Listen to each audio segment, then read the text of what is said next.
Assalamualaikum warahmatullahi wabarakatuh. Bismillahirrahmanirrahim. Alhamdulillahi rabbil alamin wassalatu wassalamu ala sayyidina Muhammad wa ala alihi wa sahbihi ajma'in.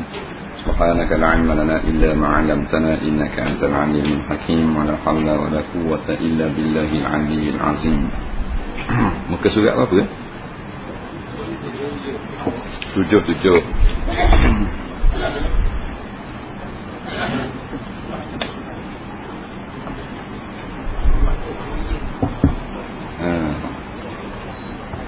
Kat mana 77? Qala al-mu'allif rahimahullahu ta'ala wa nafa'ana wa iyyakum bi'ulumihi fid dharain amin ya rabbal alamin. Kata pengarang rahimahullahu ta'ala, solat jemaah. Solat jemaah, masuk kita bab solat jemaah pula.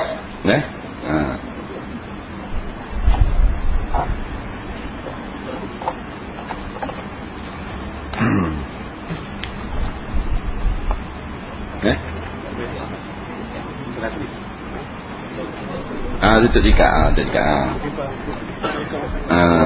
Tak apa, kipas biar tu. Apabila seorang melakukan solat dengan mengikuti orang lain yang melakukan solat di depannya, maka yang demikian itu dinamakan solat berjemaah atau beramai-ramai. Yang melakukan solat di depan atau yang diikuti itu namanya imam, dan yang mengikuti di belakangnya namanya makmum. Baik. Solat jemaah. Jemaah, solat jamaah, boleh tak? Pandai nak panggil apa pun. Kalau Arab panggil jamaah. Jamaah. Jamaah maknanya ramai-ramai, maknanya berkumpulan, maknanya berpasukan. Itu maknanya jemaah. Lawan dia seorang diri. Jemaah dua orang ataupun ke atas. Nampak? Dua orang ataupun lebih ramai daripada itu dipanggil solat jemaah. Bila mana berlaku maknanya seorang semayang, patut ada orang ikut seorang di belakang, maka dipanggil solat jemaah. Walaupun yang ikut itu kecil, anaknya yang masih belum balik, tetapi sudah mumayyiz. Contoh anak dia baru sekolah tadika, tapi mumayyiz, reti dah, cerdik dah.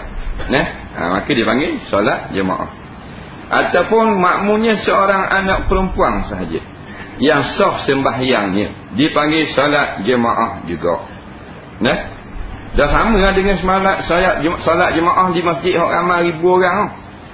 Sama kan? Hak masjid ribu orang pun dipanggil jemaah. Hak di rumah dengan anak kecil pun dipanggil jemaah juga. Dah mana lebih banyak pahala di masjid. Faham? Cuma nama sama jemaah. Hukumnya jemaah. Maka bila sebut dua orang makmum dan tu imam, walaupun anak kecil jadi makmum, dia sudah jauh berbeza dengan semayang seorang diri. Dia telah masuk dalam sunnah Nabi. Cuma sunnah jemaah yang paling afdal di tempat khas yang dibuat berjemaah, itu paling afdal. Yang kita nama masjid, surau ataupun musalla. Yang depan orang panggil imam, bukan iman. Bukan iman, iman kepercayaan. I-M-A-N, iman. Imam, I-M-A-M. Imam, bukan iman. Iman kepercayaan kita, percaya pada kiamat, itu iman. Imam. Imam harus seorang dalam satu kelompok, namun jumlah makmum boleh seorang atau ramai. Lebih banyak makmum lebih baik. Makmum dalam mengikuti imam tidak boleh mendahului melakukan solat berjemaah. Hukumnya sunat muakkad, sunat yang dianjurkan. Solat berjemaah pahalanya 27 darjat, dan solat sendiri seperti disebutkan dalam hadis yang tersebut. Solat berjemaah baik yang solat sendirian dengan kelebihan 27 darjat. Baik. Dalam solat berjemaah, imam tiada boleh lebih daripada seorang. Makmum tidak ada had pada bilangan. Imam tak boleh dua orang. Dua orang tak boleh imam. Dua orang tu imam. Makmum seorang ni. Nah. Dan yang tu orang kata masjid ada 3 tu imam. Tu 3 tu imam bergilir-gilir tugas. Yang tak bolehnya 3 tu imam sekali semayang. Sekali ikut 3 tu imam depan. Tu memang power masjid tu. 3 orang jadi imam, tapi bila diqamat seorang jadi depan. Umpamanya. Tu panggil bukan semayang berjemaah sekaligus. Makmum tak ada hak pada bilangan. Paling ramai dia yang paling banyak pahala. Melainkan pada 3 masjid, maka masjid lain tak boleh potong pahala. Masjid Haram, Masjidil Haram Mekah, Masjid Madinah, Masjid Nabawi, dan Masjidil Aqsa di Palestin perang. 3 ni tak boleh lawan dengan hak lain. Buatlah harga berapa ratus bilion pun. Bukan kata buat dengan kristal, buat dengan nilang terus. Latar dengan permata beliang. Buat di atas tu. Sama juga dengan masjid yang papan latarnya cabut dah 15 tepi.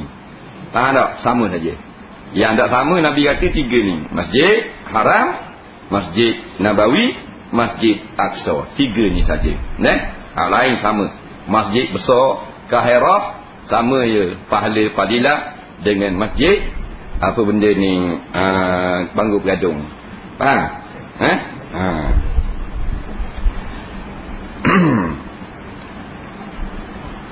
Syarat berjemaah. Dia kita sembahyang jemaah, dia ada syarat dia. Supaya hasil pahala yang sempurna. Nabi kata lagi salatul jamaah afdalu min salatil fard. Salat jemaah sama ada makmum seorang atau lebih ramai, lebih baik daripada solat seorang diri. Nampak? Bisama'i wa asyrina darajah, dengan 27 darjah. 27. Yang pertama berniat ikut imam menjadi makmum. Solat jemaah kena niat ikut imam. Kalau kita sembahyang Jumaat, maka tu imam tu memanglah wajib kena niat menjadi imam.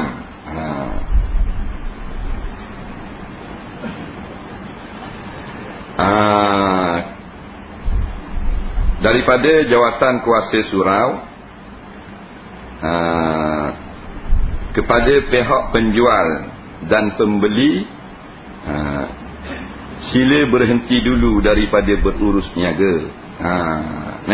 Boleh agak masa orang ngajar berhenti dulu. Kayak gini jadi pasar lagi. Dia pergi dengar bahan tak lain. Habis ngajar jual pula.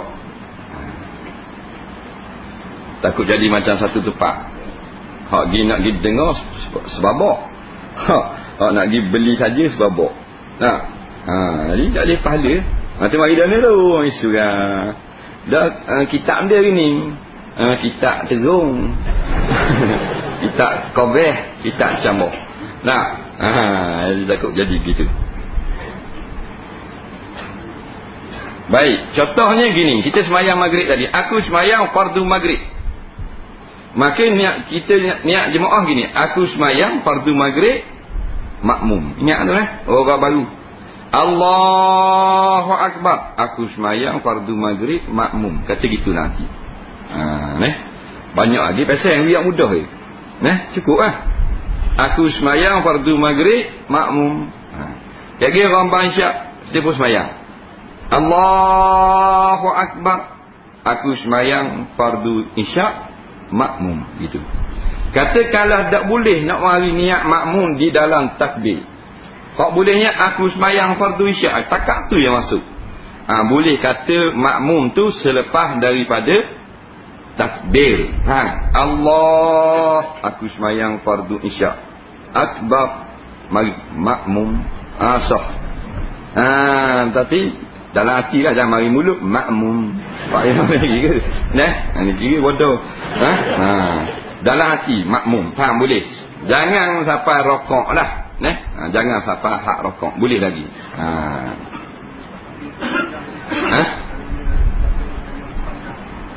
Tak dengar. Panjang sangat jadi takbir, jadi rosak lafzul jalalah takbir tu. Nama sebutan kita tu jadi rosak. Sebab tu dia tajwid dia 14 harakat saja. Allahu Akbar. Paling panjang tu 7 halid. Kalau Allahu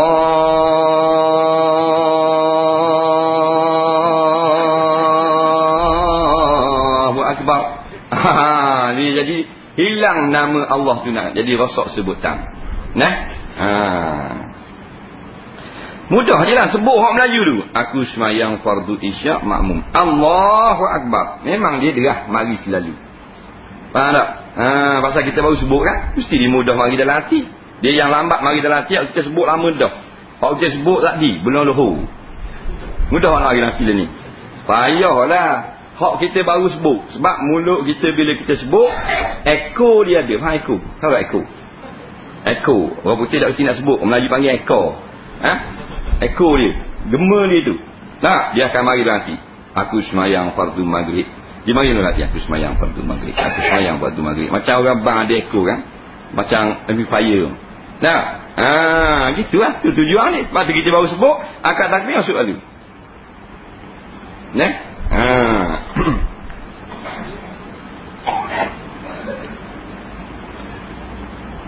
Yang kedua, mengetahui segala yang dilakukan imam seperti imam berpindah dari rukun ke rukun yang lain.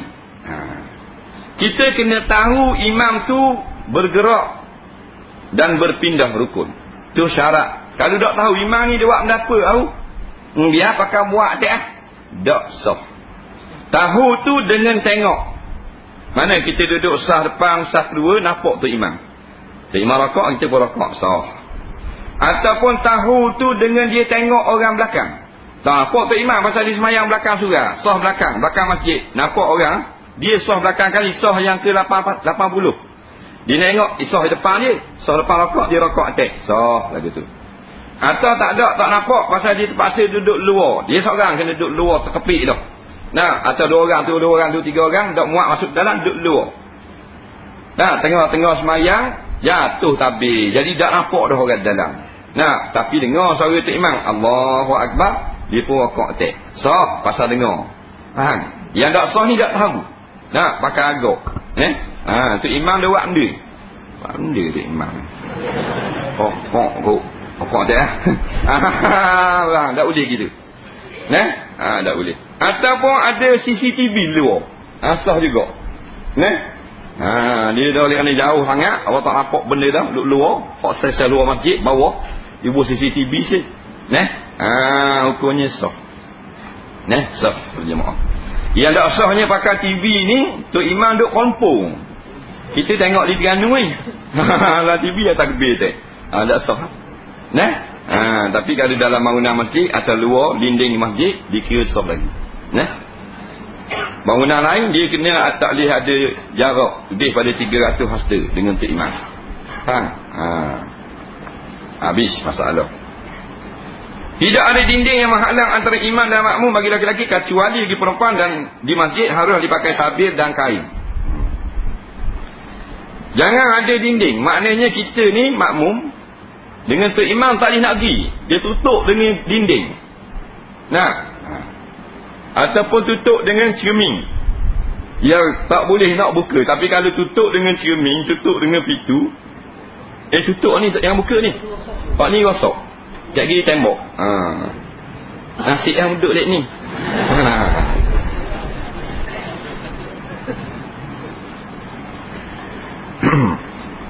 Kalau orang puan duduk alik tabir, duduk alik dinding, tak apa. Asal zaman Nabi SAW itu dia tak buat tabir. Orang puan duduk belakang. Cuma habis orang puan bangun keluar daripada masjid belakang, barulah jemaah lelaki bangun. Dia tak mau bolong. Macam kita ni duduk belakang, kita buat tabir. Tak apa. Tak ada hak dia, Jangan naknya ada seming atau dinding yang tak boleh nak pergi mari, tak ada pintu, ada benda. Tapi kalau ada pintu, kita tutup pintu tu, tak apa lagi. Sebab dia boleh pergi lagi. Dia tak boleh dikira bangunan lain dah. Tak boleh. Tidak boleh mendahului imam dalam bertakbir, dan tidak boleh mendahului atau lambat dalam dua rukun fi'li kecuali ada uzur. Ni ingat baik. Takbir mesti imam habis dulu. Allahu Akbar. Tu. Hak lain tak apa. Kalau kita sama dengan imam, makruh. Tak rosak semayang. Takbir saja. Kalau sama dengan imam, tak sah semayang. Nabi kata, iza kabbara fakabbiru. Bila imam telah habis takbir, barulah kamu takbir. Jadi ingat, biar imam sebut bar dulu, baru kita boleh kata Allah. Ingat kan? Imam kata Allahu Akbar, baru kita kata Allahu Akbar. Kalau tu imam Allah, kita Allah ikut tak, maka tidak jadi sembahyangnya. Jaga situ. Marah ke imam Allah, dia Allah, sama-sama tak belajar. Biar imam Allahu Akbar. Sebab Nabi kata iza kabbaral imam, bila imam telah pun takbir. Nabi tak kata iza yukabbirul imam. Kalau gitu boleh tahan. Iza yukabbirul imam, bila imam sedang takbir, kamu takbir retek. Tu boleh tahan. Ni dah iza kabbara. Kabbara banyak madi kan kalimatul dalat ala hadasin. Nampak madha, kalimah yang menunjukkan atas peristiwa yang telah pun berlaku. Allahu Akbar bila telah berlaku.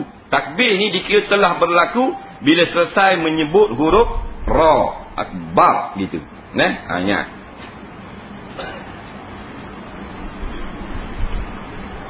Kemudian jangan lambat daripada tu imam, melainkan kerana uzur.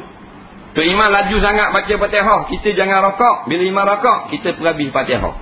Tapi jangan tu imam naik rakaat lain, kita dah habis lagi Fatihah, batal sembahyang kita. Atau tu imam duduk baca tayat akhir dah, kita dah habis lagi Fatihah, ada sah ikutan lagu tu. Kemudian tidak boleh berada di muka imam. Jangan duduk kita dulu daripada imam. Siapa dulu ada imam, kedudukan dia tak sah sembahyang. Mesti makmum belakang. Walaupun belakang sehung dia, dikira belakang dah. Walaupun sehung, jangan depan daripada imam. Dikira lagu mana? Kira tumit. Ni tumit tu imam, ni tumit kita. Sikit belakang kita. Sah. Sama tumit tu imam, ni tumit faham tak? Kan kata ni pula tumit. Kena kabur belaka apa ni. Ni tumit ni. Faham? Ni ujung jari. Nampak? Jadi tumit imam, tumit kita. Hak jenis semayang seorang duduk sebelah kanan kan kata sebab tu pula makmum duduk sini. Hak seorang memang makmum duduk sini. Kalau ramai duduk belakang bawah. Tu tak pelik dah. Hak ni duduk sebelah ni. Atau duduk atas, naik ke atas. Tak muat ke atas. Atau ke bawah turun ke andar lah. So imam duduk sini, makmum bahang bawah, depan tu duduk 7-8 orang. Ada suah belakang depan tu imam. Tak suah, mesti belakang. Dikira tumit, mesti belakang pada tu imam. Jari tak apa, walaupun jari dia lebih dari tu imam. Kaki dia besar, saya 19. Imam saya 4 cek kaki. Tumit pun depan kat sipah tumit. Dah lagi kira tu. Dikira jari dikira tumit belakang. Kalau semayang duduk, dikira punggung.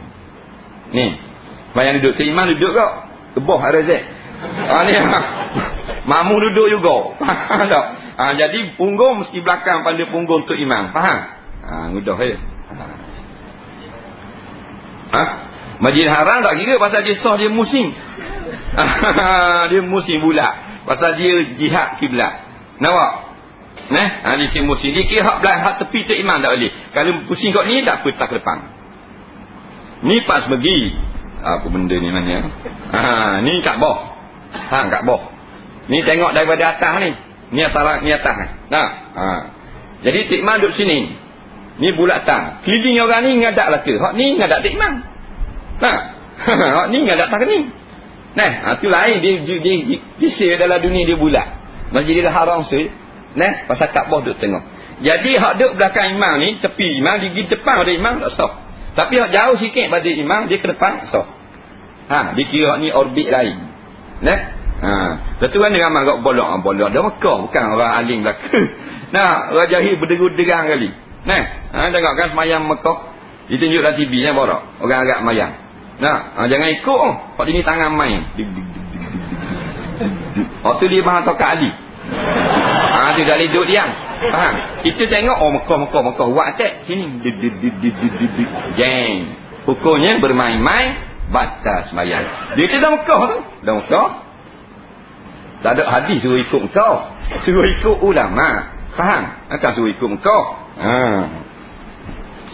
Bergelepar kali. Duk main keregai. Terpela. Kali sujud kali buh itu. Dah sujud buh pula. Lepas tu pakai pula. Waktu golok sebang. Dah oleh akak pula. Tak mayang macam mana. Tak saya harap. Dah betul sebang ni. Kita tak tengok orang Terengganu seorang. Dia duduk tengok. Dia kenal. Dia tak tahu kampung mana. Dia orang Terengganu. Dia duduk tengok. Tidak dia tengok. Dah harap kan. Macam kena belacang kan. Hukumnya bukan hak Rasulullah tu. Bida'ah. Duk main serbang, duk main piyah, duk main apa. Duk betul ni. Kalau ni takut tak sama ni. Harap. Kau dah sombong. Benda hal. Nabi kan pada duduk kan. Kalau orang ni kosyak, niscaya dia duduk diam. Mana tak kosyak tu. Jangan ikut kau. Ikut ulama.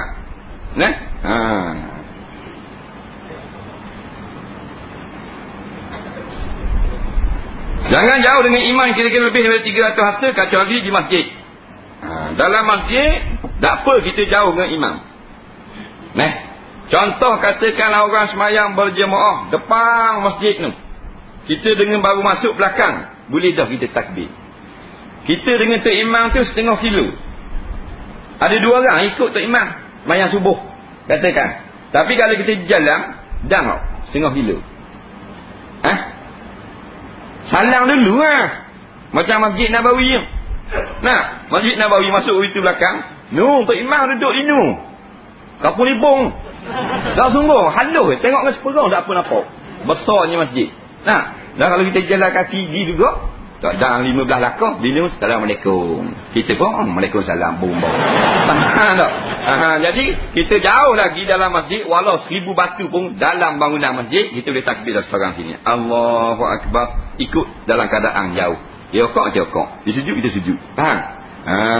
Dia gitu. Tapi luar pada masjid tak boleh jauh. Kalau bukan masjid. Contoh semayang tengah padang. Contoh semayang tengah laut. Semayang atas perahu. Orang candak sutung. Duduk atas kandang belakang. Telur banyak. Jadi bila labuh situ, tok imam. Takkan nak naik atas paper tok imam belakang. Orang ada 80 buah buk. Nak naik atas paper tok imam belakang. Terlang itu tok imam. Jadi duduk atas paper masing-masing, atas perahu masing-masing. Faham lagi? Jadi jangan jauh. Kita tengok buk depan tu semayang. Maaf. Kita pun beda paper duduk belakang dia. Jauh dalam 2-30 kakinya dia. Takkan nak apa dekat tepuh. Pecah apa jauh. Dah repek dekat macam taksi apa. Parking taksi. Faham tak? Parking habis laut ni dia gerak kan. Dekat kepuk. Pecah dia jauh-jauh. Jadi jangan 300 hasta. Faham tak? Tak apa tu. Tak semayang pun badan gitu tangan. Seorang 2 gitu. Banyak tak semayang juga. Ambil sutung. Macam sutung dia pada semayang. Dah ambil sutung hak Tuhan tu, semayang lah. Daripada garik sampai ke isi tak semayang sutungnya pasal. Baru 5 rias kilo. Kalau 15,000 kilo tak tahu. Jangan jauh. Makmum dan imam berniat solat yang sama. Jangan solat lain-lain. Solat sama ni, solat yang jenis sama. Walaupun solat itu nama lain, tapi jenis itu bersamaan. Nak faham gini? Kalau tok imam semayang zuhur, kita boleh semayang maghrib. Tak apa dah. Tok imam semayang subuh, kita semayang zuhur. Kita qada. Tok imam semayang zuhur, kita semayang asar, boleh. Tok imam semayang tahajud, kita ikut belakang, semayang istikharah, boleh. Makmum semayang qada subuh. Kita ikut tok imam. Tok imam tu tengah malam masuk. Tok imam semayang qiyamul lail, tahajud umpamanya. Boleh. Berarti imam qada subuh juga tak ingat. Tapi tak apa. Yang tak boleh semayang tu pesen lain. Tok imam semayang banyak, kita ikut belakang qada banyak gari. Nak warna tu jadi pelik. jadi dari bolak orang. Pasal semayang mayat dia pelik, tak ada okok. Nak mayang gaib dia okok, jadi tak ikut lagu tu. Atau tu imam semayang gerhana bulan, makmum semayang isya qada, tak boleh. Kerana gerhana bulan dia ada 2 kali qiyam. Dia pelik. Faham lagi? Syarat menjadi imam wallahu a'lam. Berarti kat tu dah. Pasal kita ada banyak soalan. Minggu lepas ni ada dalam 40. Hari ni dalam 60 dah pula. Padang lah.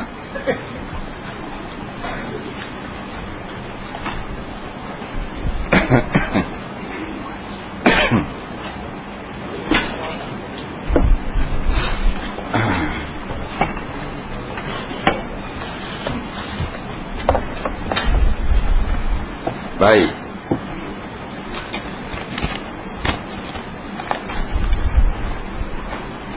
Soalan yang pertama, lembu betina boleh dia buat akikah? Yang kedua, orang luar yang menyewa satu tempat, adakah orang tersebut dikira sebagai orang yang bermukim solat Jumaat? Soalan pertama, lembu betina boleh tak buat akikah? Cikgu boleh tak? Lembu betina boleh buat akikah? Boleh. Yang tak boleh buat lembu pregnant. Chef, tahu benda pregnant? Kamu tahu kamu bak ni. Lembu hamil, lembu mengandung. Faham? Tak boleh. Pasal binatang akikah sama dengan binatang korban. Lembu tina boleh, tak boleh lembu mengandung. Lembu ada anak jalan. Lembu hamil. Kemudian orang luar, dia mari duduk di kampung Gelung Bila ni. Kerja sini, bukan nak mati sini, mari kerja sini jadi JKK. Allah.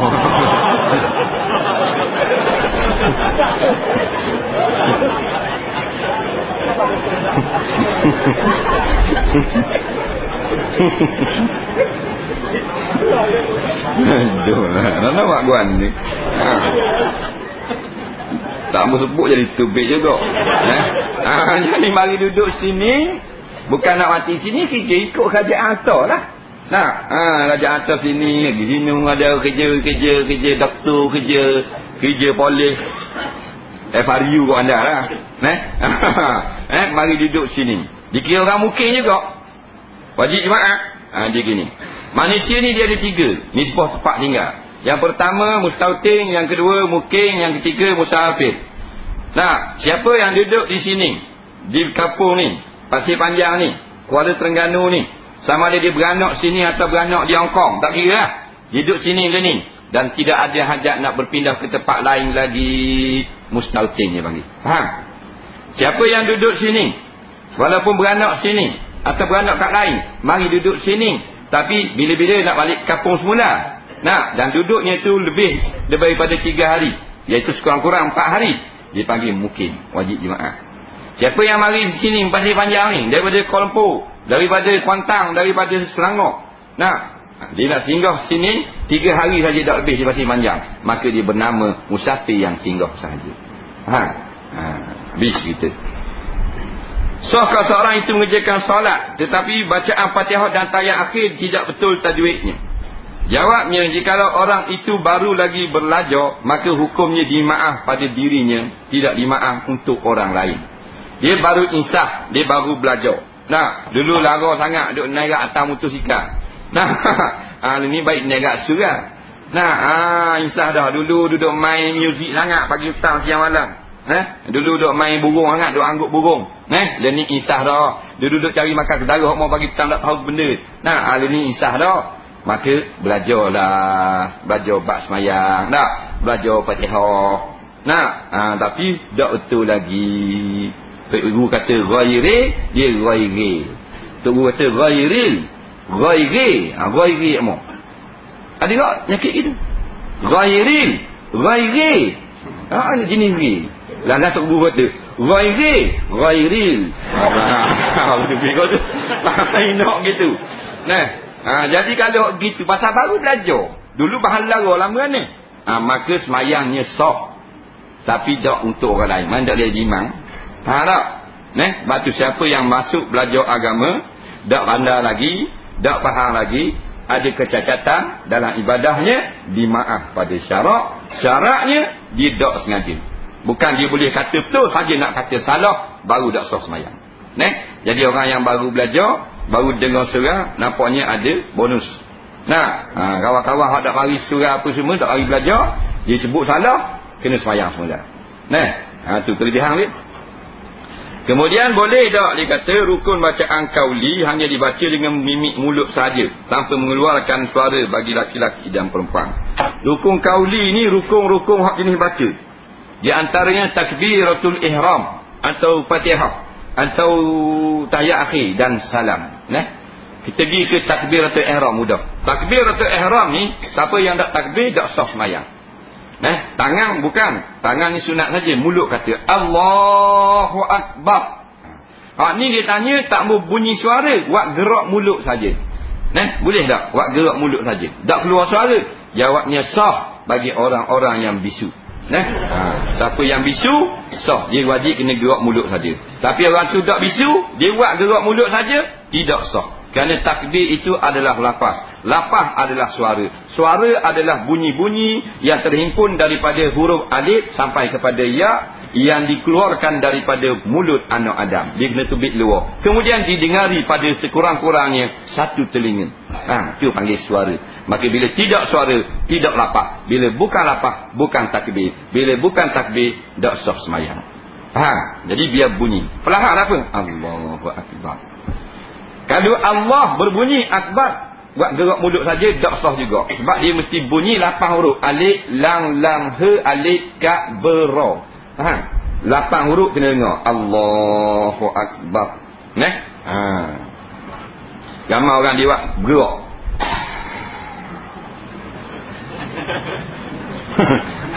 Gerak mulut je. Kau undi lah. Dia panggil takbir vampire. Ada pula awak gerak mulut saja. Belajar di mana? Cuma mujur lah kita mari belajar. Tung belajar ni. Takut tak kena. Tak lengah, tak apa. Debu-debu tak ada. Ekor pula tu. Kak suara benda Suara? Mu tahu. Mu memang pergi. Mu memang pergi. Kalau tahu siapa kita semua boleh sebut memang pergi. Lepas tu tak mari semalam. Pulang musang. Tengok orangnya ni. Apa berdebu punya muka-muka, apa lo berjeruk ni. Dukung ke anak, dukung ke cucu, tok ke pergi juga. Tapi bukanlah kata dosa besar, tapi surah pada pergi. Pada pergi surah. Ni mari dengar, belajar. Jangan buat tak bunyi gitu. Melainkan kita semayang tepat bising. Jenis pomeng mesing, dia jaga mesing. Itulah di kilang-kilang. Dia tak boleh semayang kat lain, dia jaga semayang kat mesin tu tak ada apa-apa lah, dah kerja. Ada ke mesin punya rudang. Dia nak takbir nak lawan mesin, contoh. Tak payahlah. Dia takbir, ulama kata sekiranya kalau mesin tu tutup, dengar di suara. Tapi kalau mesin tu berjalan, tak dengar suara takbir, sah. Tu lain pasal bising. Soalan seterusnya. Apakah hukum seorang itu solat di tengah laluan orang sedangkan ruang di belakang masih ada? Jawabnya gini. Kalau di surau masjid, yang tak ada semayangnya ialah di depan pintu masuk. Tapi kalau tengah lapang gitu tak apa. Sebab orang boleh lalu ke tepi. Nak lintas ke depan dia, depan daripada garisan saf hadapan. Jika garisan ni kita duduk sini, depan ni dia garis, lalu lintas ke depan boleh. Yang menyusahkan orang depan pintu. Nak masuk lagi, duduk depan pintu. Cuma afdal semayang menghadap tiang, tepi-tepi dinding atau dekat-dekatnya dinding. Faham tak? Tu afdal. Tengah-tengah ruang lapang, hak tu harus. Sebab apa harus lagi? Tak ganggu lagi. Kalau orang nak lalu, boleh lalu ke depan. Tapi jangan letak depan muka. Ke depan daripada garisan hadapan. Jadi garisan ni garisan hadapan, pitah waktu. Faham? Yang dilarang, depan tu duduk. Orang nak masuk tak boleh. Depan pintu. Ada orang semayang. Tu apa tak kena. Sebab kita sebenarnya boleh letak ke depan orang semayang, cuma ke depan daripada sutrah dia. Bukan ke atas muka dia. Dia semayang sah tu, kita tengok, ni garisan dia. Maka garisan ni dikira diiktiraf pada syarak sebagai sutrah. Sebab Nabi kata kalau tak ada sejadah, tak ada buat garisan. Ni dikira garisan. Betul-betul menghadap tiang harus sunat mengiri atau menganang sedikit. Faham tak? Supaya tidak dikata tuan ni semua tiang ke apa?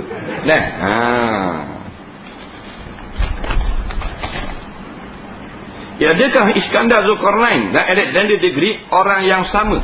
Jawabnya, tidak ada orang yang dapat memastikan Zulkarnain dengan Alexander ni orang yang sama atau orang yang lain-lain.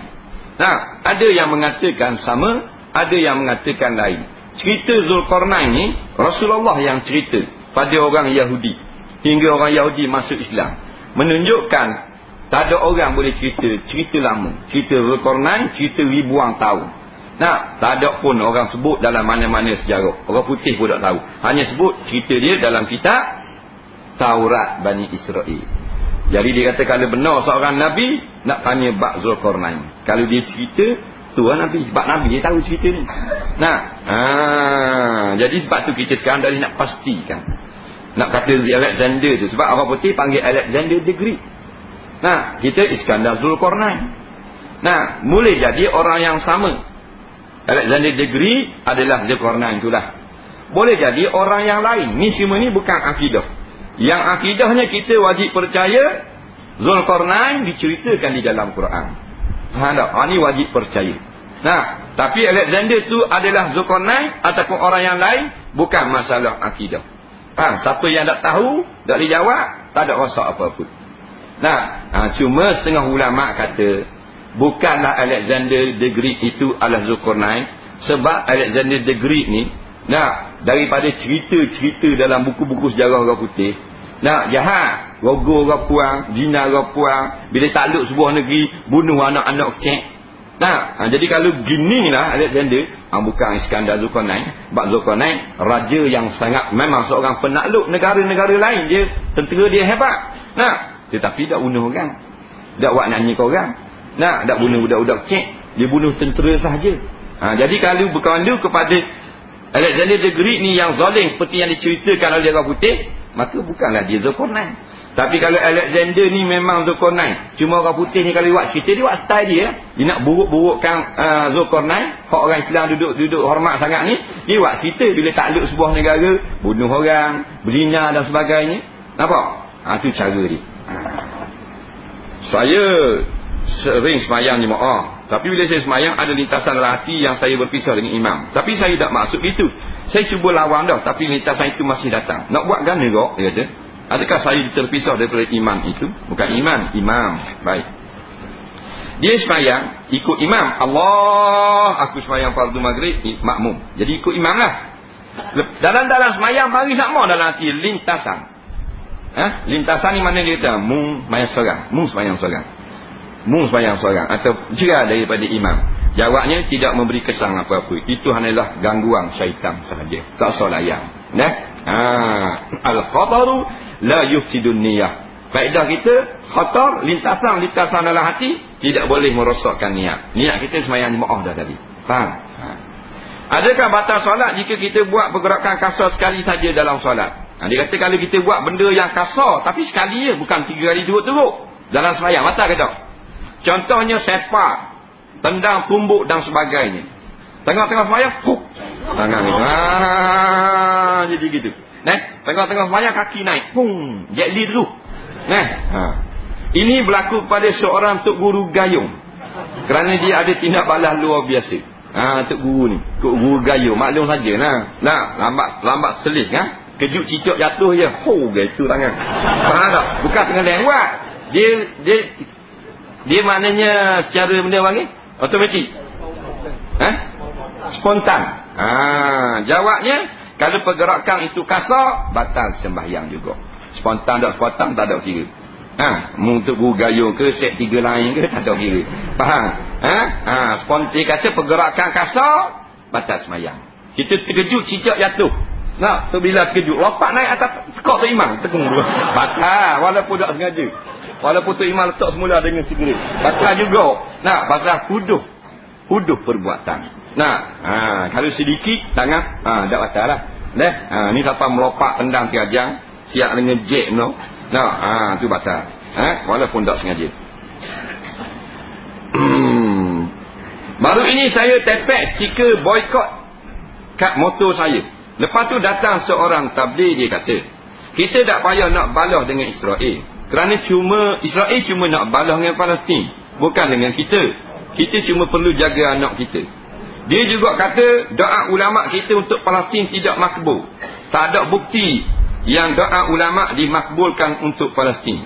Contohnya Tok Guru Ni Aziz, main makan saja makanan yang orang beri. Tak tahu dari mana makan belaka. Sebab tu doa dia tidak berkah. Apa pendapat Ustaz? Orang ni sewe dah orang ni. Jadi kita perjuangan Palestin ni kan dah bukan perjuangan umat Palestin, perjuangan seluruh umat Islam. Bumi Palestin tu kiblat orang Islam. Wajib kita kena pertahan, wajib kena jihad. Cuma ada fardu ain, fardu kifayah. Nah, fardu negeri yang duduk dekat fardu ain. Kita fardu kifayah. Siapa-siapa yang mampu ada kekuatan pergi ke Palestin, perang dengan Israel. Wajib. Tak perang berdosa besar. Jadi Allah kata wajib perang. Orang ni kata tak boleh, jangan ikut. Kita lawan Allah, ikut ke dia. Walaupun serban dia besar pada Allah juga, ukurnya jadi sesat. Sebab kataan dia bercanggah dengan Quran. Kullu qawlin yukhaliful Quran fahuwa dhal. Tiap-tiap kataan yang berlawan dengan Quran, maka perkataan itu adalah sesat. Jadi jelas orang ni telah pun sesat. Jangan ikut. Kemudian dia kata doa tak makbul. Dalilnya orang Palestin tengok kena perang juga. Mana? Ulama kita doa dah. Nah, orang di Palestin pun doa. Ulama-ulama di seluruh dunia berdoa. Nampaknya Tuhan tak beri kemenangan lagi. Tanya tak makbul. Tak boleh kata gitu. Yang tahu makbul tak makbul, Allah Ta'ala. Faham? Kita dah siapa nak kata makbul tak makbul. Nah, kalau mesti makbul belaka masa Nabi, tak ada lah kena pecah kepala. Kena waknanya dia orang kafir dah makbul sama. Nah, Nabi Saleh kena belah terus, putus dua. Nah, padahal dia berdoa keselamatan dunia akhirat. Tapi Tuhan buat kat dia kena zalim, gaji putus dua, tangga gaji batu. Berapa Nabi Saleh makan haram lah tu. Kira ni. Nah, mana orang ni telah pun sesat. Jangan ikut orang sesat.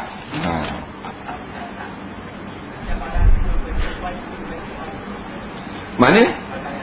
Dia atas perintah. Atas perintah. Sekarang ni telah pun keluar perintah.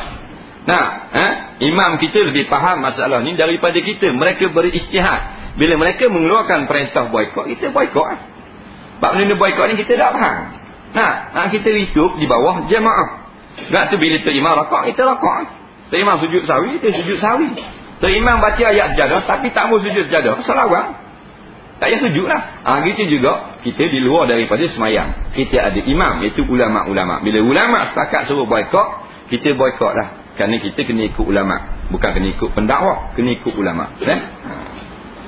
Adakah tanda bumi nak kiamat? Orang kata Islam akan menang di seluruh dunia, terutama di Masjid Al-Aqsa di Palestin. Imam Mahdi akan turun untuk membunuh Juk Majuk. Apakah pendapat Ustaz mengenai hal ini? Apakah Juk Majuk dengan Dajjal itu sama? Baik. Kita jawab masalah ni. Bumi ni memang nak kiamat. Sebab semua benda dia akan rosak. Nah, yang tak rosak Allah Ta'ala ni. Bumi makhluk, dia akan rosak. Rosak bumi ni dinamakan kiamat. Bila Nabi Isra' Mi'raj, Nabi jumpa dengan perempuan yang sangat tua. Tua sangat. 3 lapis bokok. Tanya Jibril, apa yang tua sangat ni? Katanya Jibril, inilah rupa bumi yang sebenar. Dunia ni sangat tua dah. Batu Nabi bangkit menjadi Nabi Rasul yang terakhir, tanda akan berlakunya kiamat. Nah, banyak sangat kali tanda berlaku kiamat. Ada tanda kecil, tanda besar. Di antara tanda kecil, tanda besar, keluar Dajjal, keluar Juk Majuk. Turun Dajjal, keluar Juk Majuk. Ada Dabbatul Ardi, macam-macam. Keluar asap di bumi Yaman, keluar api menghalau manusia. Sekarang tak ada lagi tanda besar, tanda kecil. Tanda kecil yang pertama lahir Nabi Muhammad SAW. Nah, kemudian Nabi kata akan datang ada lagi tanda-tanda orang perempuan ramai daripada laki-laki. Nah, ini orang perempuan ramai daripada lelaki. Itu tanda. Sekarang ni kalau 1000 orang perempuan, laki-laki 700. Ada 700 atau 600 saja. Itulah nisbah penduduk dunia sekarang. Dalam satu hadis Nabi kata dekat dengan kiamat besar, laki-laki seorang, nisbah perempuan 50. Maknanya kalau 1 juta laki-laki, perempuan 50 juta. Dia ada tanda-tandanya lagi, maknanya orang serahkan amanah kepada orang yang pecah amanah. Ini Bila buat pilihan raya, orang latih kaki pelawak belaka. Jadi pemimpin. Kaki pelawak, kaki bahawiti, kaki lebong. Nah, jadi pemerintah. Jadi dia ada tanda-tanda ni. Nah, kemudian dia tak apa pendapat ustaz tentang tanda-tanda. Pendapat kita dia nak ubihan dia masalahnya. Masalah alam waib. Dia tawaku atas nas. Nah, khabar berlaku gini tanda kiamat, kita khabar attack. Kita nak reka, tak boleh. Nah, tapi banyak sangat tanda-tanda kecil lah. Di antaranya, ibu melahirkan tuan bagi dirinya. Ibu tu dia mak, tapi dia melahirkan tuan bagi dia. Faham lagi? Maksudnya, anak tu boleh besar bukan menghambakan diri untuk ibu, tapi buat ibu hamba dia. Faham? Bila dia beranak, mak dia kena mari jaga anak dia. Pasal dia kerja, kena main tarik anak dia, kena topau paper, kena jaga anak. Tak boleh dengan mak. Marah dia anak. Nak mak lagi tinggal laki tak pergi rumah. Hu duk main ke kubang. Nah, apa tak boleh tak pergi no marah tak pergi. Dalam mana? 2 bulan duduk jaga tu anak dia. Tu panggil anak buat mak sebagai hamba. Faham? Laki lah anak tu. Nah. Ya'juj Ma'juj dengan Dajjal lain-lain. Dajjal ni maknanya orang yang menyesatkan akan manusia sesesak-sesaknya. Mereka orang yang selamat daripada pemeliharaan Allah. Tuhan jaga dia. Ya'juj Ma'juj lain. Ya'juj Ma'juj jenis membuat kerosakan. Buat punah. Benda yang buat punah. Ya'juj Ma'juj. Ia makan belaka. Nitah puak. Nitah lembu, bahan lembu. Nitah orang, ratus orang. Dia gitu. Nitah hondakat dengan hondakat yang ratus orang ada. Tak ada kira. Dia ni. Yufsiduna fil ard. Inna Ya'juj wa Ma'juj mufsiduna fil ard. Ya'juj Ma'juj kerja dia melakukan kemusnahan pada bumi. Adakah dikira najis pada pakaian yang kena tahi tikus? Adakah perlu dibasuh semula walaupun ia sudah kering? Baik. Pakaian kita kena najis. Kena tahi tikus. Lepas tu kita pun buang tahi tikus itu. Tinggallah hak basah-basah dia tu. Kita dah basuh hitam sini. Lepas tu kering dah. Wajib basuh. Faham tak? Wajib basuh. Dia najis yang wajib dibasuh. Kerana nampak dah. Tapi kalau halus sangat, dimaaf pada syarak. Kerana suka nak menjaga benda-benda halus seperti itu.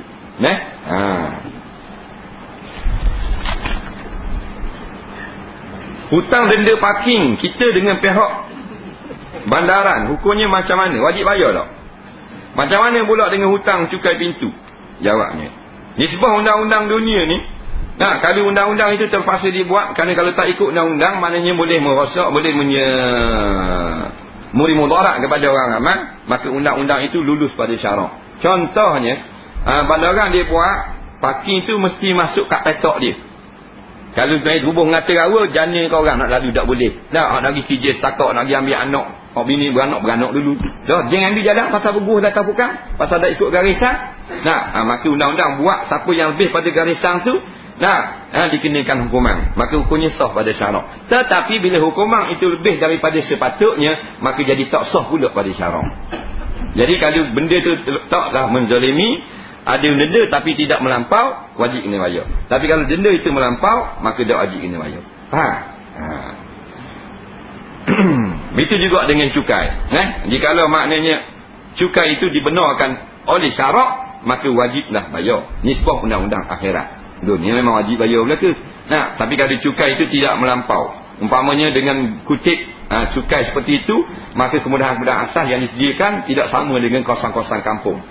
Jadi cukai itu dikutip untuk membeli kemudahan-kemudahan tersebut. Maka jika maknanya parahnya rendah, maka hukumnya harus pada syarak. Tetapi kalau melampau-lampau cukai kursi pakai nak ubuh, maka hukumnya melampau pada syarak, tidak lulus cukai seperti itu. Masuk pada kata cukai yang diharamkan ke atas orang Islam. Bolehkah seseorang laki-laki mewarnakan rambutnya tetapi sah untuk semayang seperti jenis syurah? Dia nak warna rambut tetapi dengan pewarna yang sah dibawa sembahyang. Contohnya hak jenama syurah. Boleh ke tak? Baik. Jawabnya boleh. Laki-laki tersebut mewarnakan rambut dengan warna yang tidak menyebabkan kita ambil wuduk atau mandi junub, tidak sah. Tetapi laki-laki tersebut mestilah berambut ubang. Berambut ubang sahaja. Kalau rambut tak ubang, tak boleh. Faham? Sebab yang Nabi benar untuk orang-orang yang berubang, laki-laki atau perempuan. Bila rambut kita putih, Nabi sendiri pun galak, Nabi sebagai satu sunnah mewarnakan rambut. Untuk rambut putih saja. Rambut kita hitam molek lagi, hitam dengan warna kuning, tak boleh. Hitam dengan warna brown, tak boleh. Dia kena berubah dulu. Untuk orang tua-tua. Bini kita berubah dah ni.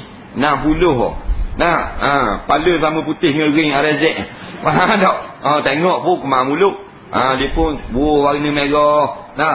Nampak macam muda sikit, macam 49. Lain macam sikit tu bila tengok. Hukumnya harus pada syarak. Awet-awet ni dah tak tutup kepala, dicelup pula, hukumnya haram pada syarak. Masuk al-mughayyirati khalqallah, mengubah hukum Allah. Jawabnya depan tadi, la'anallah, Tuhan laknat orang tu. Faham? Biar berubah dulu. Rambut kita comel dah hitam, Tuhan buat rambut hitam-hitam, Tuhan buat rambut kuning-kuning, buat rambut koku-koku. Tapi bila dah berubah, semua putih belaka. Orang putih pun putih, orang rambut merah pun putih, orang Melayu rambut hitam putih kak. Bila siapa hak putih, sunat warnakan rambut. Faham?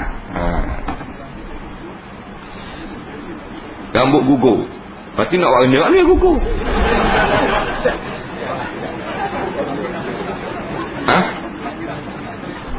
Tak boleh nampak. Tak apa, dia berubah. Berubah tak? Lepas tu muda ni. Lepas tu nak benda ni, kata buat benda. Dah gugur tahu, dah gugur, dah khabar nak buat benda.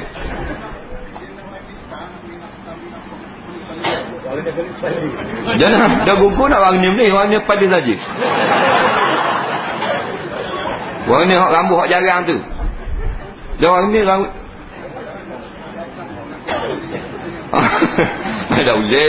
Tak boleh dia kena berubah kau. Rambut ni jarang tinggal 5-6 orang nak colour kau. Supaya jadi sebuah dengan tu. Baik cukur tu, ambil sunnah Nabi pakai piok. Hukum memakai pewangi ketiak di dalam solat. Hukumnya harus. Jikalau kita yakin pewangi itu daripada najis, barulah hendak kita jauhkan pewangi tersebut. Apa hukum pandangan Islam? Orang Islam promosi dan memberi penjelasan seni banner patung berhala Buddha di Thailand. Misalnya menyatakan seni bannernya sangat menarik dan mengagumkan siapa yang datang melihat. Baik. Kalau kita kata seni banner maknanya menarik, seni bannernya memang tidak molek, orang yang membuatnya memang mahir, tidak haram. Nampak? Tetapi kita promosikan suruh orang melawat tu yang haram. Kita kata piramid ni memang hebat, tukang buat piramid, padahal maknanya rumah berhala. Kubur Firaun. Tapi kita kata nisbah pembinaan. Nisbah pembinaan, nisbah kejuteraan, tak ada masalah. Dia tak boleh promosi suruh orang mari situ, tak boleh. Faham tak? Sebab Nabi larang promosi orang pergi ke tempat-tempat yang haram, yang mungkar. Jangan promosi. Sebut hebat lah kan. Ni bannernya amat menarik. Dan sebagainya. Menggunakan batu-batu yang tahan rasuk dan sebagainya. Boleh kata gitu. Tapi dalam maksud perkataan itu adalah untuk menarik orang biar ziarah Tok Pekong tu. Maka kita promosi benda yang tidak disukai oleh Allah Ta'ala. Tak boleh. Bagaimana pandangan Islam berkenaan orang yang menjual surat khabar majalah yang banyak menggelirukan maklumat dan fakta? Sedikit sebanyak kita juga berkongsi dengan kesalahan-kesalahan tersebut. Tak boleh lari dah. Dalam satu kampung tak ada orang hafal Quran, adakah jadi salah mengikut fardu kifayah? Fardu kifayah ni mengikut pendapat yang muktamad, bukan mengikut kampung tetapi mengikut mukim sekiranya 60 batu. Kalau kampung ni Gula Bila kena ada seorang, kampung Gula Bila. Lepas tu kampung seorang kena ada pula seorang. Dikira dalam kawasan Kuala Terengganu ni. Tak ada marang tu, siapa kepada selipuk tu, biar ada semua kurang seorang hafal Quran. Tak ada, kira berdosa lebih orang Kuala Terengganu ni. Sekira 60 batu pusingan. Sahabat saya ni dia suka berdating. Walaupun di hadapan khalayak ramai. Masalahnya saya dan kawan yang lain sering tegur perbuatan. Katanya orang dia tidak salah, dia tak pegang pun tangan atau melihat benda yang tak baik. Dia mahu Ustaz buktikan yang dia berdosa kerana perbuatannya, kerana dia cakap dia hanya berbual dengan orang perempuan saja. Jawabnya, Nabi kata janganlah perempuan itu berduaan dengan seorang yang bukan, dengan seorang lelaki, melainkan ada sertanya mahramnya. Larangan di sini maknanya haram. Nabi kata dah haram. Nabi tak kata janganlah perempuan itu berduaan dengan seorang laki-laki, melainkan dia tak pegang tangan, maka tak apalah. Nabi tak kata gitu. Berduaan. La yakhluwanna imra'atun. La yakhluwanna rajulun bimra'atin illa ma'azi mahramin. Tidak boleh seorang laki-laki dengan seorang perempuan melainkan ada sertanya seorang mahram. Jadi Nabi kan bodoh. Jadi kita nak buat-buatlah. Jangan kita kata tak apa. Sebab kalau kita menghalalkan yang haram, jadi kafir, kekal dalam api neraka. Tapi kalau kita buat saja yang haram, setakat dating duduk cakap bawah pokok, bukan dosa besar, dosa kecil je. Faham tak? Dosa kecil. Dosa besar berzina tu. Itu dosa kecil baru. Tapi kalau mu kata dok dosa, jadi kafir. Faham? Sebab benda tu adalah dosa. Faham? Jangan ubah hukum. Berani buat lain, jangan berani ubah hukum. Minum arak 3 tong dah minum. Tak, ada 2 tong dia nak minum esok. Tak kafir. Tapi dia kata tak apa minum arak, tak haram-haram pun. Tak. Jadi kafir. Kerana mengubah hukum. Bolehkah seorang itu pakai plaster sakit kepala semasa semayang? Dia kata masa dia semayang dia pakai plaster sakit kepala. Semasa semayang. Jawabnya boleh. Bukan kata plaster tepek sini, sutip kepala tepek. Boleh juga. Tak nampak sikit pun. Pasal apa? Pasal dia cedera. Masuklah mesin tepuk. Habis kena balut. Boleh juga semayang. Apa kata? Melainkan kita nak ambil wudu, kita tepek dulu. Lepas tu kita ambil wudu, tak kena air kat kita tepek. Barulah tak sah wudu. Bila tak sah wudu, dah boleh nak semayang. Jadi hang nak tepek tu, buka tu plaster. Hak tepek depan tu benda lagi, hak depan. Biku, biku kereta. Faham tak? Fiberku. Jadi ambil wudu dulu baru tepek. Sebab dia ketok.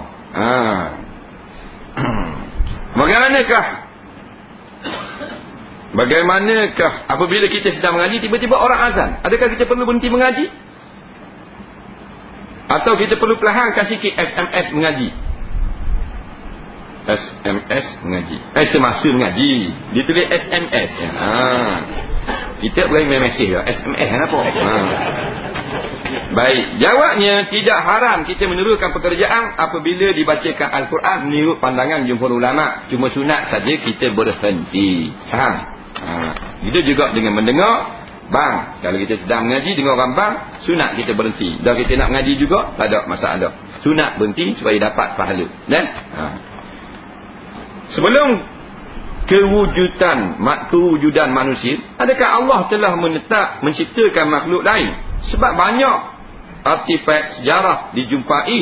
Apakah pandangan Ustaz tentang binatang purba dan manusia zaman batu? Dan ni lama dah kita jawab. Sama-sama dah, biarlah mungkin dia baru mari kot. Sebelum Allah Ta'ala ciptakan manusia, telah ada makhluk-makhluk lain.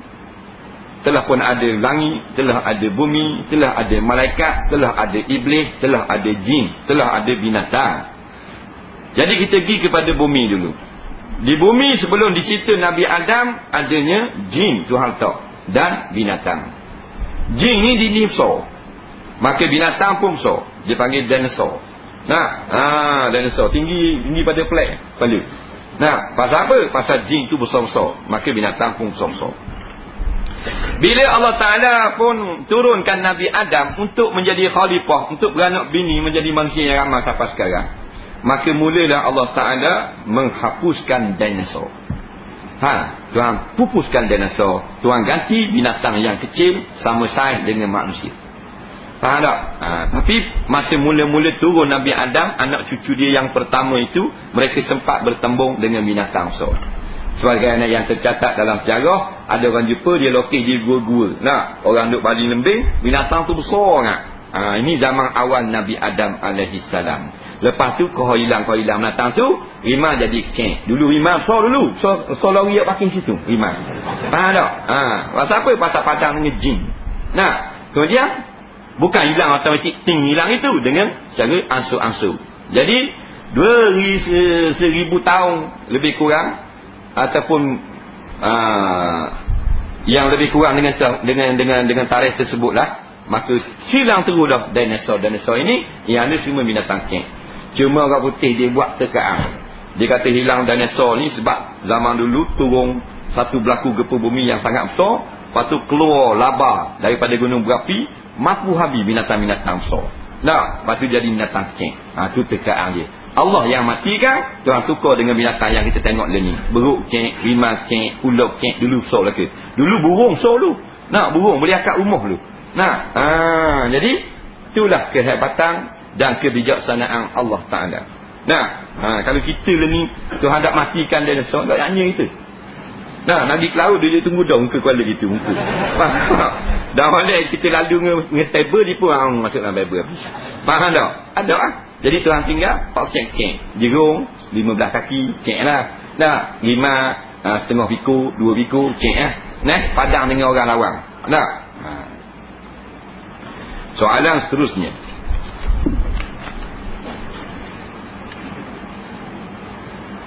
Salah tak kita membuang air kecil atau air besar sambil memotong kuku atau membaca buku atau menggosok gigi? Dia belang begok, belang baca surat khabar. Dah umpamanya. Belang baca surat khabar. Atau belang gosok gigi, belang cing. Gosok gigi, betul kecil. Itu. Dan perbuatan ini makruh. Makruh. Dibenci oleh syarak. Kerana kemungkinan akan terkena najis kepada badan kita. Air kecil pun dah masuk dah makuk, dah panjang gigi. Belang cing, panjang gigi. Dah masuk lah lubang tu. Kacuk. Jadi kotor habis. Ada lah sawak ngaruk ini. Apa dia ngaruk ini? Tapi taklah berdosa, tapi ngaruk lah. Kalau kena najis diri kita. Hukum makanan diberi kepada orang kafir yang syubhah. Seperti ada emulsifier E471 dan E471. Jawabnya perkara-perkara syubhah tak apa bagi orang kafir. Tapi kalau perkara yang diharamkan kita makan, tak boleh bagi orang kafir makan. Melainkan binatang boleh makan. Allah haramkan babi, kita tak boleh bagi babi ke orang kafir. Tapi kalau makanan yang ada syubhah, syubhah ni orang Islam boleh makan lagi. Tak sampai ke darjat haram, tetapi mudah jatuh kepada yang haram. Betulkah ada orang yang kata jika makanan dan minuman tidak ditutup, dikencing dan diberak oleh syaitan? Jawabnya Rasulullah kata bukan berak kencing, tetapi dimakan sama oleh syaitan. Begitu juga yang tidak dibacakan bismillah. Si A masa dia hisap rokok, dia kata hukum makruh. Tapi bila dia berhenti dah, dia kata haram. Dulu masa hisap dia kata makruh. Ini tidak hisap dah, dia kata haram. Tapi tak sempat lama, si A hisap semula. Bila saya tanya, kan dulu mu kata rokok tu haram. Dia jawab masa aku berhenti memang haram, tetapi sekarang hukumnya makruh. Ni hak main itu. Boleh tak ustaz bagi tahu adakah orang macam si A ni boleh main tukar fatwa? Jawabnya ni mengarut lah. Memanglah dia tak lari pada dua hukum, haram ataupun makruh rokok ni. Tapi kalau kita siapa mana-mana atas diri kita, hukumnya haram, tak boleh. Tapi fatwa dia itulah yang terkena haram dan makruh. Satu golongan mengatakan haram, satu golongan mengatakan makruh. Kita cenderung pada haram pun kita tak boleh nak matikan hujah yang mengatakan makruh. Tidak disukai oleh syarak. Tetapi hak orang ni ditukar hukum ikut selera dia, hak tu haram, tak boleh. Apa hukum orang buat kenduri kahwin makan duit daripada hasil kerjaan daripada kilang arak terbesar di Malaysia? Jawabnya kalau kilang arak terkecil pun haram berdosa besar. Tak usah kata arak terbesar. Arak ni Nabi sebut dalam hadis 10 golongan kena laknat, tak diterima sembahyangnya. Termasuk orang yang kerja, orang yang tukang perah, orang yang tukang buh dalam botol, orang tukang order, kani tukang order, semua toket, manager apa semua. Termasuk dengan apa yang terlibat, semuanya kena laknat belaka. Maka jawabnya makanannya haram. Kalau dia buat duit tu buat kenduri kahwin, maka haram kita makan. Walaupun boleh kita hadir, tapi jangan makan. Orang yang mengenai orang yang ziarahi orang itu makan dan minum dihidang pendapatan daripada kerja kilang arak, jawabnya tak boleh makan. Faham tak? Kerana jelas haram. Apakah seorang ketua keluarga sehari hidup menggunakan hasil pendapatan di kilang arak? Sudah hampir 30 tahun dia kerja dan boleh menyebabkan akhlak anak tidak bagus. Jawabnya dia dah akan diheret oleh Allah, oleh malaikat ke dalam api neraka. Sebut dalam suatu hadis, seorang laki-laki berjalan menuju ke syurga kerana dia ada banyak pahala sembahyang, zakat, haji dan puasa. Tiba-tiba datang anak dan seorang perempuan bergantung pada kakinya. Dia kata, hei Allah, membalas laki-laki ini. Dialah suamiku. Dia tidak ajar aku perkara yang halal, maka kami makan yang haram. Kemudian kata pula anak, engkau balaslah laki-laki ini. Dialah ayah kami. Dia bawa pulang makanan, kami makan, padahal ia adalah haram.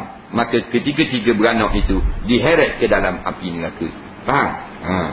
Bagaimana cara menasihati orang seperti ini? Nasihatlah kepada mana yang kita rasa patut. Ada orang berlainan jenis cara penerimaan nasihatnya. Ada orang kita boleh ngasar. Kalau lembut dah dia apa, ngasar jadi molek. Ada orang ngasar, dilawang kita balik, kita kena berlembut. Ada orang kita tak malu, dia malu ke orang lain. Sah tak solat qada saya bila saya solat qada dulu, baru solat fardu. Contohnya saya solat qada asar dulu, baru solat fardu asar. Jawabnya inilah yang paling afdal.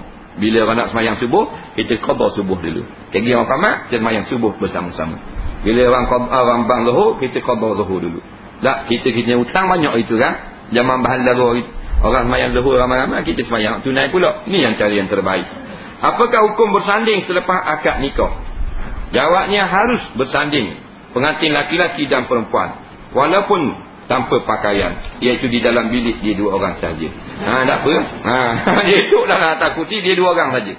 Yang kata haram ni, orang yang haram tengok isteri kita, mari tengok ramai-ramai. Faham? Hak tu hukumnya haram.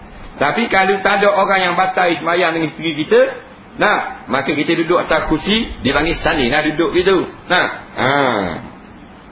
Jawabnya harus pada syarak. Kerana yang hadir adalah semua yang tak batal sembahyang dengan bini kita. Faham tak? Adik-adik lelaki, pak saudara dia, anak saudara dia. Pak paling dekat sekali waris, sepupu. Sepupu tak boleh. Kena terbit luar, tak boleh tengok. Pasal nak sanding, haram. Jadi hak lepas apa dia buat, hak haram ni, bertaubat, istighfar banyak-banyak. Mudah-mudahan Tuhan dah ambil balas. Akan datang anak kita, buat gitulah. Duduk gitu. Duduk, mari-mari tengok. Pasal pameran comel sangat. Dengan mata kelopak mata biru. Atas ni hijau, atas ni putih. Sini merah pula, sini sama. Kan khabar dah tak lewat gitu. Mereka untuk suami. Wala yubdina zinatahunna illa li bu'ulatihinna aw abaihinna al-ayah. Jangan kamu perempuan pakai alat makeup melampau-lampau, comel berdoa, lepas tu kamu tunjuk pada orang selain suami kamu, selain bapak kamu, selain bapak suami kamu, selain anak kamu, selain anak-anak suami kamu. Itu dah apa? Melainkan tak nampak pengantin dia. Dia standing dia bola tengok tak. Tak nampak tu lain lah. Tapi tak ada orang buat gitu. Kau lama kau on the bank, kau lama kau on the bank. Ustaz pun standing juga. Gua ni. Al-Hafiz 30 juzuk dalam dada. Balaga juga oleh ada. Pakai inai Al-Hafiz. Nikah. Pakai inai, bantai juga dia. Anak ni dia tukar sama sekali-sekali. 2 kali, 3 kali, penuh. Full color dia panggil. Apakah hukum bagi makan ikan buntal yang telah dibuang racunnya? Ikan buntal yang ada racun hukumnya haram. Tetapi apabila dibuang racun, jadilah hukumnya itu makruh. Makruh ini kerana takut ada lagi sisa-sisa. Faham tak? Tapi kalau ada buang racun, haram. Haram bukan kerana dia ikan, kerana dia buntal ada racun. Faham? Ayam kampung biasanya berkeliaran mencari makan sendiri di tempat yang agak kotor. Contohnya memakan butiran nasi dalam longkang yang amat kotor. Adakah masih halal memakan ayam kampung tersebut? Atau mana ayam kampung yang seperti dijual di pasar, walaupun tidak tahu cara pemakanannya? Adakah halal memakan ulat sagu? Ayam dia kata dua sini. Pertama ayam jual pasar. Yang kedua ayam kita tengok dah hak makan tai. Baik, pergi hak ayam makan tai dulu. Dia tengok ayam ni memang makan tai. Jenis dia memang ayam makan tai. Nama pun ayam tai. Contoh. Pasal dia ada dua dalam fiqh. Pertama ayam memang jenis makan tai. Wi berah yang kerja kita yang satu. Marah, wi berah. Wi naik, tabik gitu. Mana tu panggil ayam jenis makan haji. Kita tambah itu, tapi dalam kitab fiqh kata ayam jenis pemakan haji. Dia memang makan haji. Ayam yang kedua, ayam makan benda molek. Makan padi, makan beras, makan benda lain. Tapi sekali nyuak benda, nyuak pening kepala. Bahan juga. Kek kambing 2 tin. Penado. Faham tak ayam tu? Tu ayam tu sekali-sekala hukumnya harus makan. Ayam jenis memang jenis makan haji, makruh makan. Mazhab lain kata haram makan. Nampak tak? Sesat masalah tu. Ayah hak jual pasar pula. Ayah jual pasar, kita tak nampak makan haji ke? Makan tak haji. Jawabnya, husnuzani boleh makan. Tak boleh nak suka buruk. Tapi kang dia makan haji, kang tu was-was lagi. Nah, asal dia makan benda tak haji dulu. Lepas tu ulat sagu. Ulat sagu tak boleh makan. Yang Nabi kata boleh makan ni, ulat yang payah nak buang kerana kecil dan duduk di dalam buah atau duduk dalam jenis makanan. Buah tu kita koyok, duduk celah halus-halus, maka boleh makan dengan buah-buah. Ulat sagu ni lain. Orang Sarawak dia buat sagu tu, kemudian tubik ulat. Besar-besar ni ulat. Ulat dia ambil suku goreng. Ini hukumnya haram, tak boleh. Ini al-khabisat, sangat keji pada syarak. Walaupun 1000 orang mufti fatwa, tetap haram. Kerana dia al-khabisat, benda yang sangat kotor. Atau al-khaba'is dalam Quran. Nampak? Diharam ke atas kamu al-khaba'is. Nampak? Wa hurimat alikumul khaba'is. Diharam atas kamu benda-benda yang kotor seperti itu. Tak boleh. Yang boleh ulat kecil duduk dalam jambu air, duduk dalam buah. Tapi kalau ulat tu besar, tak boleh makan juga. Walau duduk dalam buah. Pasal apa kecil besar dia ada beza? Sebab bila kecil payah nak buang. Makan pun tidak boleh mudarat, halus sangat. Bila besar boleh beza, senang nak buang. Nak buang tak boleh makan. Lepas tu benda yang kecil maaf pada syarak. Lepas tu lalat. Dia berok. Lalat dia berok. Dia naik takpiah kita, dia pun berok. Dia berok. Kita ambil teropong. Doktor nampak ada tahi dia duduk di piah kita. Ada tahi tak? Ada tak? Yakin ada? Hukumnya dimaaf. Sebab apa? Pasal kecil. Tapi kalau di kategori tu lalat tu besar beledi seekor lalat. Tahi besar ni seekor lalat. Tak maaf lah. Pasal apa? Pasal besar. Jenis sama je. Nampak tak? Jadi hak ulat ni, hak Nabi kata sama pun ni ulat agak. Tapi ni besar ni, jadi makan ulat dia goreng. Tak boleh makan. Wih kerja keki. Wallahu a'lam. InsyaAllah ada kita jawab ni pada minggu hadapan lah. Bismillahirrahmanirrahim. Allahumma anfa'na bima 'allamtana wa 'allimna bima yanfa'una. Rabbana zidna 'ilma. Rabbana atina fid dunya hasanah fil akhirati hasanah wa qina azabannar. Wa sallallahu sayyidina Muhammadin wa ala alihi wa sahbihi wasallam. Walhamdulillahirabbil alamin. Assalamualaikum warahmatullahi